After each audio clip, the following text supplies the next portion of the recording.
Okay.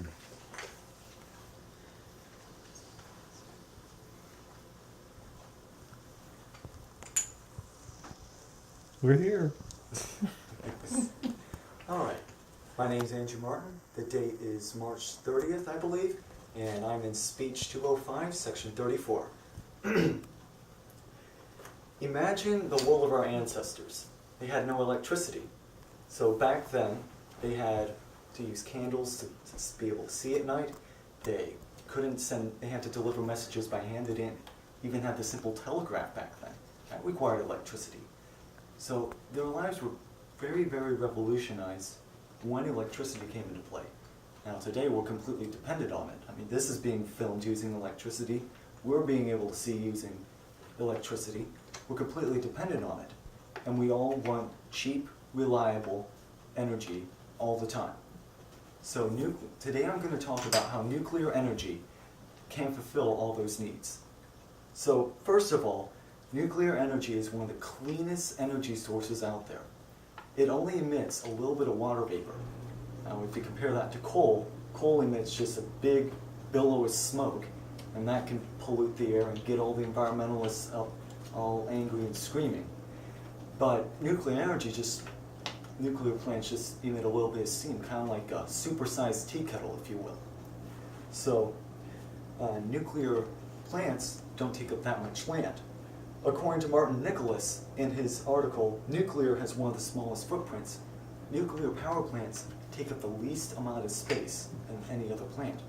So if all the world were to be powered by nuclear plants versus coal plants, all those nuclear plants combined would take up a lot less space than all those coal plants. So that just takes up a lot less land. Also, nuclear energy kills a lot fewer people per kilowatt hour produced. According to James Kona in his article, How Deadly is a Kilowatt, for an amount of electricity produced, nuclear energy has the fewest deaths than compared to any other type of energy. So I've made a little chart here comparing the different types of energy. So per trillion kilowatt hours, this is the deaths in thousands of people that die per every trillion kilowatt hours. So coal's the big bad boy in this, and it shows all the way down to nuclear, which has the fewest deaths. So imagine this. If all the world was powered by nuclear, we would have fewer deaths related to nuclear energy than if the whole world was powered by solar or wind or oil or natural gas, anything like that.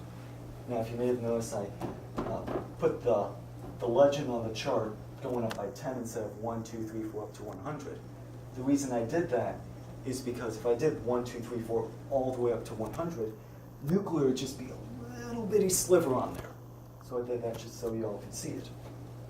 So nuclear energy kills a lot fewer people. Nuclear energy can fulfill all of our energy needs on demand.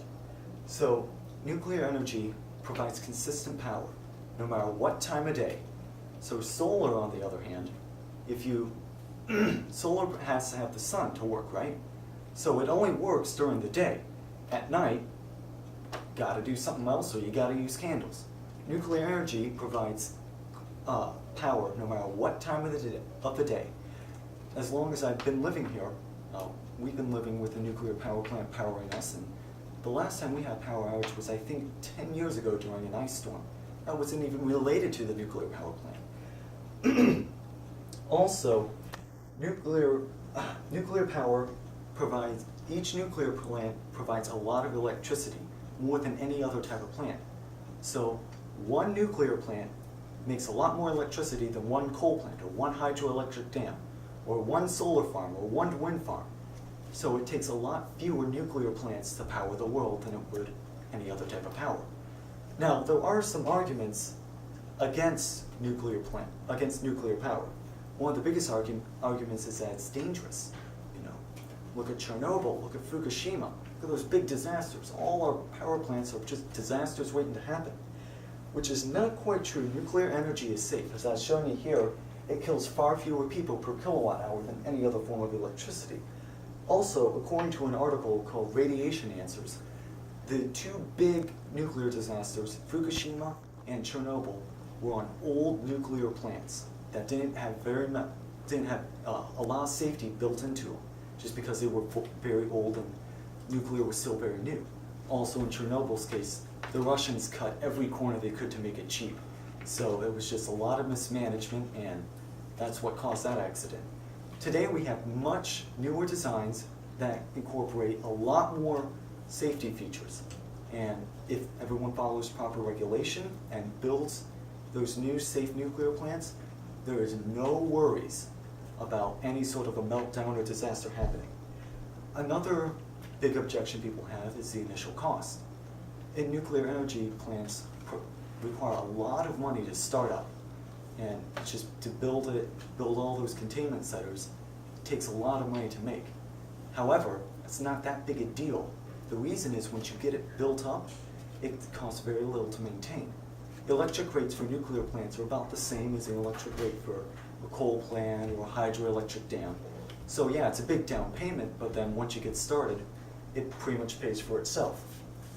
Now another objection people have is that the waste is very dangerous. That the waste remains radioactive for thousands of years and we have a hard time storing it. And it's true, it does stay radioactive for a long time. However, according to the World Nuclear Association and their article, Radioactive Waste Management, we're starting to develop new techniques to reduce the amount of radioactivity in nuclear waste. We've just come up with a new sort of processing that allows radioactive waste to be dangerous only for 0.1%. So instead of being radioactive for hundreds of thousands of years, now it's only radioactive for a couple hundred years. Also, there's actually not that much waste.